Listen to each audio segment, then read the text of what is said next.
Hello and welcome to Spirit Touched. We're still on that portrait.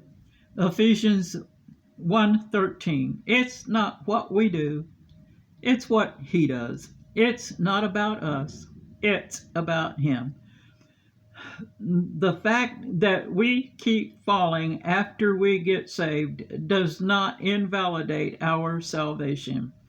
The keeping of those religious rules saps your strength. Perfection is a prison. Striving for it just overworks you and doesn't give you any rest or peace. So rest on Philippians 1:6. We can have a ton of spiritual trash we need to put out on the curb. Things like regrets, shame, anger, hopelessness, John 1:29, gluttony, selfishness. We are not made to live with all our trash. That's why heaven's royalty came, then knocked on the door of your heart. His face, his visit was no accident.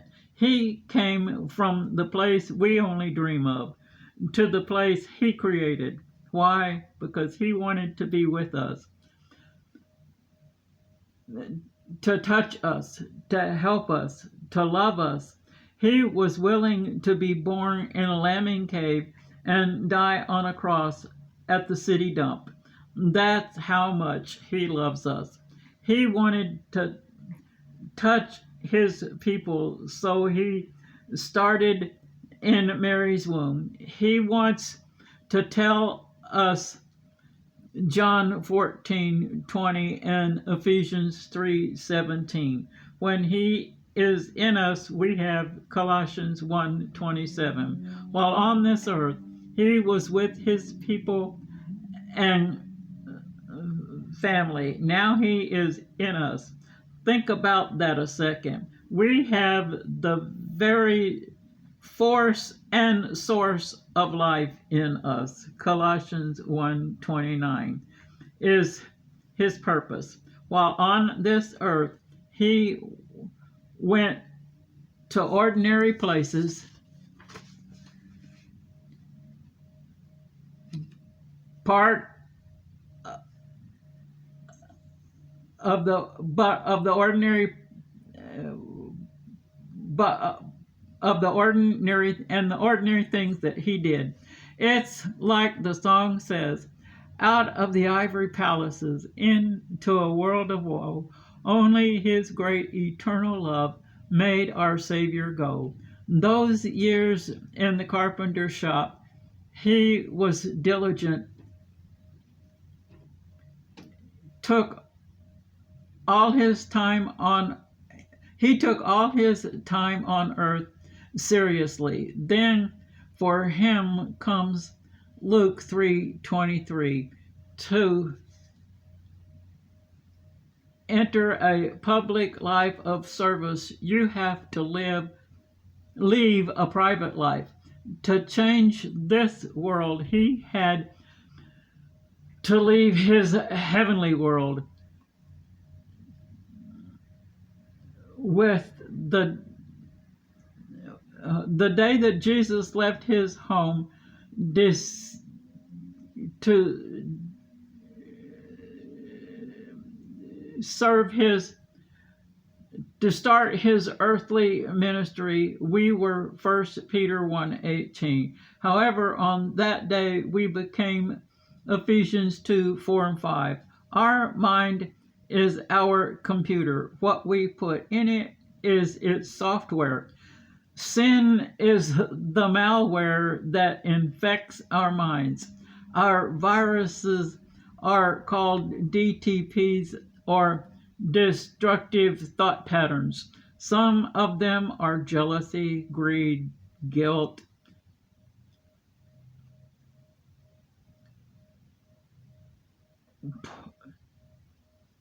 thoughts of revenge, plotting to get what you want.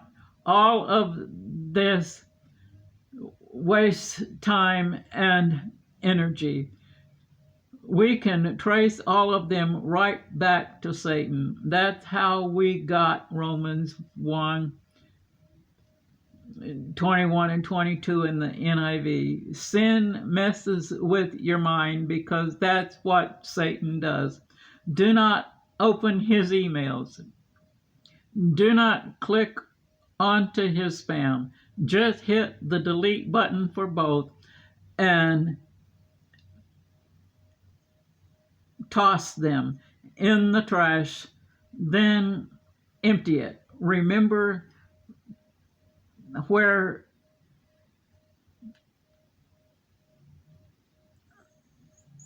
Mary and John found Jesus Easter?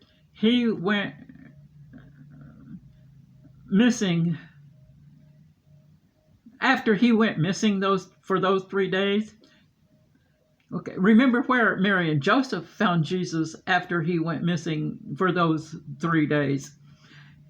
In the temple. Luke 2:41 through 50. 2 Corinthians 5:21 tells us he didn't have a computer virus, such as 1 Peter 2:22 KJV. Just look at what even Thomas said, what even demons said about him. Luke 4:34 in the NIV. When Jesus asked his accusers, John 8:46, there was complete silence because of 1 John 3:5. This is exactly why we have Mark 1:22. We can become virus-free via Romans 12:2 in the NIV. Check out Psalm 119, verse 18 in the KJV. This is how we get there. 2 Corinthians 3:18. God's antivirus is found in Colossians 3:2.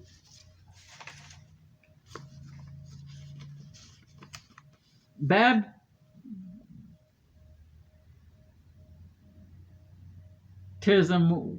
Okay, Luke 3:3 in the NIV. Baptism wasn't a new practice. If Gentiles wanted to convert to the Jewish faith, they had to be baptized. So why did Jesus get baptized? Matthew 3:15. His baptism says, "Here, let me pay for your sin." So at our baptism, we become Romans 6:3, and we live in Romans 8:1. Now we are dressed in Galatians 3:27. Grief can lead you into the desert. So can other things like divorce, debt, depression, the death of loved ones after a long, hard struggle, transitions like a job transfer or promotion, or even loss of that job, buying a new house. In the Bible, 40 is associated with long battles.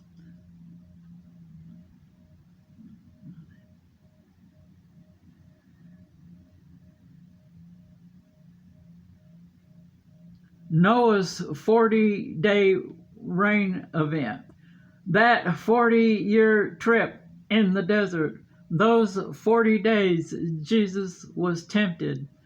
James 1:14, temptation carries you and it entices you. The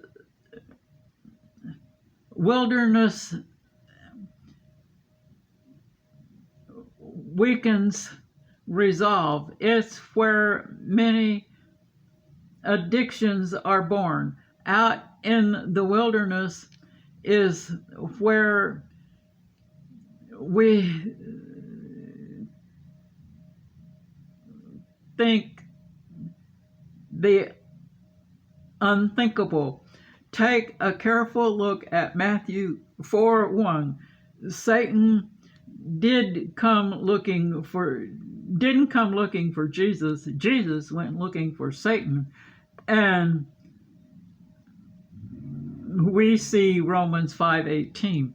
Jesus stood in the gap for us then and he still does.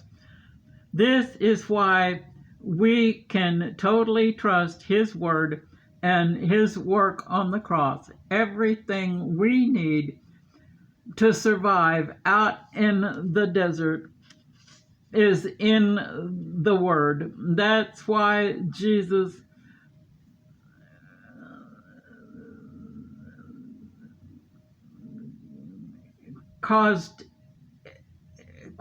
that's why Jesus quoted it to Satan. So read it and heed it. Why? Check out Job 22:12 and Psalms 113 verse 4. You may send your prayer request to heanswerstwo@gmail.com.